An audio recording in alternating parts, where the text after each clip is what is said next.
పద్దెనిమిది పడిమెట్ల పైకెక్కి గుడికేగు భక్తులకు ఎదురొచ్చే బంగారు స్వామి ఇరుముడులు స్పృశించి శుభమును దీవించి జన బృందముల చేరే జగమేలు స్వామి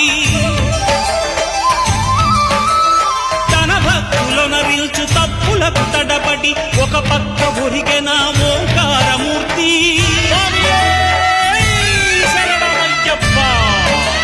స్వాములందరూ తనకు సాయము కాగా ధీమంతుడై లేచే ఆ కన్య స్వామి పట్టబంధము వీడి భక్తతతికై